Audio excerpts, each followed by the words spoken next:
con una eficiencia notoria. En el mismo mes, se presenta la manifestación de impacto ambiental. Y ahí se plasma toda esa información de una manera tremendamente difusa e imprecisa.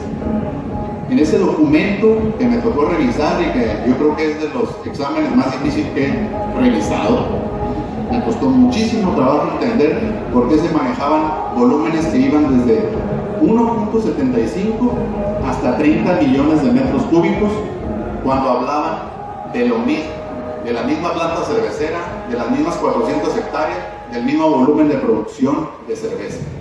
Es decir, había una información sumamente inconsistente en el documento de manifestación de impacto ambiental que es definitivo para autorizar o no el establecimiento de una empresa.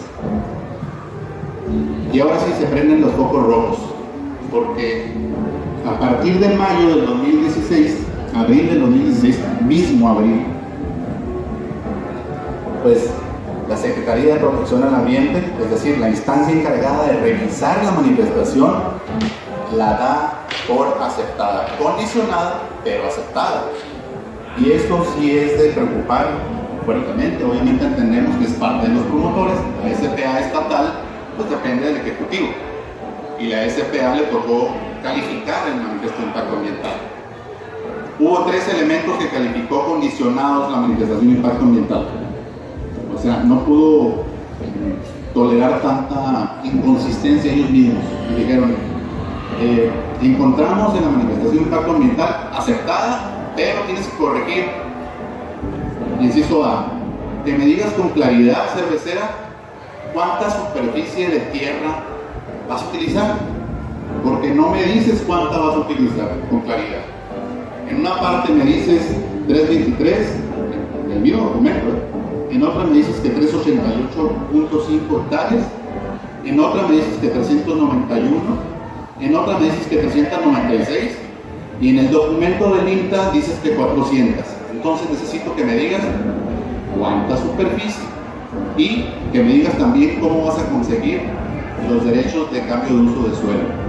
Esto por sí solo era suficiente para rechazar una manifestación de impacto ambiental. No puede ir impreciso el lugar donde vas a instalar tu empresa. Pero bueno, eso no es todo. En la misma revisión de la SPA, subrayo, aceptado, condicionado, le dice, punto número 2, y creo que más crítico y más complicado. Cervecera, tampoco me has dicho con claridad, con precisión, cuánta agua vas a utilizar y de dónde va a provenir el agua. A mí me parece algo sumamente delicado. Es la materia prima. Es la materia prima con la que se producirían los 20 millones de hectolitros, eso sí lo establece. Pero no dice en ninguna parte por qué maneja 315, o 7, o 11.66, o 20, o 30 millones de metros cúbicos. Y ustedes verán que es un espectro muy amplio de volumen diferente. Obviamente la SPA les tuvo que decir, oye, ¿qué te parece si me dices cuánto de veras, no? Y lo dijo, después se lo dijo. Pero el tercer punto también era, ese segundo era así como para rematar y decir, no, pues es que esta manifestación no se acepta. No me dices dónde te vas, en qué superficie te vas a instalar, y tampoco me dices lo de tu materia prima, el agua. Tercer punto, creo que de los principales que marca el SPA, y le dice, necesito que me digas, cervecera, porque no está clara en la manifestación de impacto ambiental ni en ningún otro documento oficial, cómo vas a dar el tratamiento de aguas residuales. Y por cierto, ¿qué volumen de tratamiento de aguas residuales? Porque manejaban diferentes. Y entonces le exige, y ahorita digo cuánto tiempo les da para que responda, le piden que haga un proyecto ejecutivo de planta de tratamiento de aguas residuales. O sea, un proyecto ejecutivo de una PETAR, que para el volumen que estaban manejando en los documentos oficiales es así, algo así como una tercera parte de la planta Las Arenitas.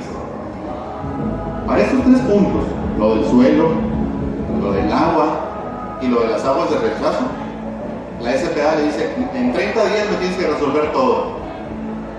¿Y qué pasó? En 30 días resolvió todo.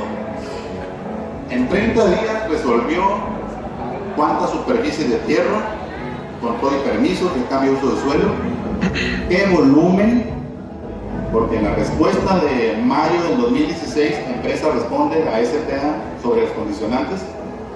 En ese documento, me parece fundamental tener esta información, le dicen, no, es que sí tengo el volumen, y sí lo tengo claro.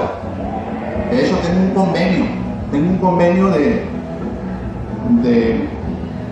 octubre del 2015 por 20 millones de metros cúbicos con la CESTEM. La pregunta es, ¿por qué no se incorporó en la manifestación de impacto ambiental? ¿Por qué no se introdujo eso que era fundamental en su materia prima? Y eso habla de la falta de transparencia o de la opacidad del proceso, que me parece que es fundamental cuando revisamos la parte técnica, hay que también meter esas otras partes en el análisis. Y a partir de ahí, yo creo que desde antes, pero a partir de ahí se empezó a notar esta parte del rechazo social de enero del 2017, y ahí fue donde empezó fuertemente a declararse o a manifestarse la sociedad contra la cervecera, porque veían algo raro en ella. Veíamos, yo también anduve por ahí. Algo muy importante, esta cuestión de rechazo social no es una parte, no es un punto o un aspecto que vaya separado de una manifestación de impacto ambiental. De hecho, los documentos de la manifestación de impacto ambiental mencionan que no debe haber rechazo social a un proyecto. Y la SPA se lo negó a la cervecera. Si encontramos que hay rechazo social, perdón, pero te vamos a cancelar esta aceptación condicional. Pero todos sabemos que el rechazo social pues existe. Tan existe que hay una solicitud de plebiscito y hay un proceso en marcha fuerte en este sentido. Pero más aún, hay una encuesta que la misma empresa cervecera mandó a hacer. Y que desde luego le introduje el estudio. Mandó a hacer una encuesta para ver si la sociedad, segmentando o estratificando la población y su muestra en zona del valle y en zona de la ciudad. Le preguntaban, y voy a resumirlo así, muy sencillo. ¿Estás de acuerdo con que se instale la cervecera? Pues 6 de cada 10 personas dijeron que no. ¿Estás de acuerdo en que hagamos el plebiscito? 6 de cada 10 personas decían que sí. ¿Estás de acuerdo en que lo hagamos el plebiscito antes de las elecciones? Pues más de 6 personas de cada 10 dijeron que sí. Y este es un estudio que encargó la misma cervecera. Por eso les digo, son sus mismos datos. Y únicamente pues mostrando. Y por eso que viene toda esta parte de los bloqueos y después viene esta solicitud del estudio y vamos en este punto particular de marzo 4, hace una semana, ¿no? En donde el plebiscito se declara en el Instituto Estatal Electoral como tema intrascendente e improcedente para plebiscito, y la lucha continúa y lo dejo en puntos suspensivos ahí. Entonces ese es el proceso como ha venido ocurriendo. Les mencionaba aquí, y nada más subrayo rápidamente, no estoy exagerando. Cuando hablaban de la superficie de tierra, sí mencionaban 400 hectáreas en un documento y en otras superficies. Y a la hora que hablaban de trasladar los derechos de agua de cierta superficie, decían, pero los derechos de agua que le voy a regresar a la ciudad son por nada más 323 hectáreas. Entonces hay una confusión muy grande entre, bueno, ¿cuánta superficie realmente tiene cervecera? O bueno, ¿o cuántos derechos de agua vas a comprar? ¿Los de 400 o los de 323? ¿Cuánto es lo que requieres? Hay otras inconsistencias en el documento, como por ejemplo que declara que la actividad previa en esa zona ahí del ejido Choroco y de bueno, esta parte del sur de la ciudad de Mexicali, pues previamente es de uso industrial, lo mencionan.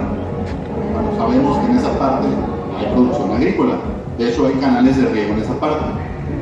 Y sin embargo, en los documentos dicen que la actividad previa es industrial, aunque declaran que también es una actividad ZA4, es decir, una actividad agrícola.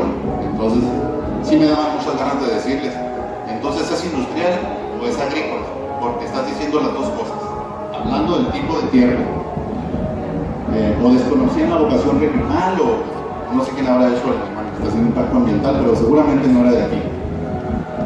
Otro punto muy así fundamental, cuando dicen en la manifestación y en otros documentos oficiales, la clave, porque es una clave o un código de actividad a la que se dedicaría ese proyecto, en una parte mencionan 313.040, que significa producción de bebidas y alimentos de exportación, es un término muy amplio. Pero en el INEGI, la producción de cerveza está clasificada con 312.120. Y aquí la pregunta, y eso es importante, porque lo están estableciendo en un documento oficial que se autoriza. Si autorizas a hacer una actividad mucho más amplia que la que estás diciendo, tiene implicaciones directas después en la región. Entonces tampoco se deja claro a qué se va a dedicar exactamente Constellation Brands. Hablando de números, a la 313.040 o a la 312.120, porque son cosas muy diferentes. La condicionante, sin embargo, la SPA la tuvo en 30 días, y eso es algo que realmente hace dudar sobre cómo se llevó a cabo ese proceso, ¿no?, de conseguir permisos de cambio de uso de suelo en ese periodo tan corto. Me lleva a una respuesta, o ya los tenían o estaban ocultando algo.